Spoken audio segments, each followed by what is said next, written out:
In this video, I'm opening up about my second biggest mistake in my cleaning business, keeping my struggles a secret. Now, I thought I could fix my financial mess alone while hiding my challenges from everyone. And when you're carrying imposter syndrome, I made one bad decision after another, running my business on what my coach called travel knowledge, without guidance.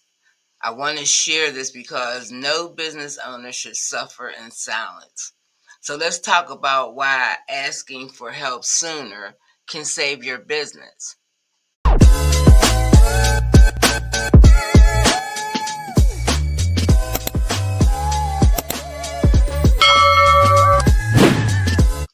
Hey, it's Karen Denton, KSC Bidding Consultant, where I help cleaning business owners win profitable contracts and avoid the mistakes that I've made along the way. Now, my second biggest mistake in my cleaning business was keeping it all a secret. I was in a financial mess from COVID, but instead of telling anyone or asking for help, I thought, I'll fix this on my own. And then when you carry imposter syndrome, like I did, I was afraid people would see me as a failure. So I saved my face and I kept making decisions alone. And honestly, y'all, those decisions kept digging me deeper into the hole because I made decisions, but I didn't change my mindset.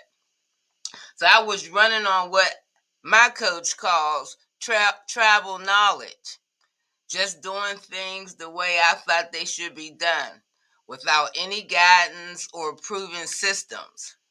Now, here's the truth. Suffering in silence doesn't make you stronger. It isolates you. Now, the turning point for me was realizing that successful business owners ask for help early, and they find mentors who already walked the path. So if you're in a financial mess, stop hiding. Find someone who can guide you, learn the right systems, and avoid letting your pride cost you your business. So if you've been there, drop a comment below and share your story. You might just help someone else speak up before it's too late. Talk to you guys on the next video.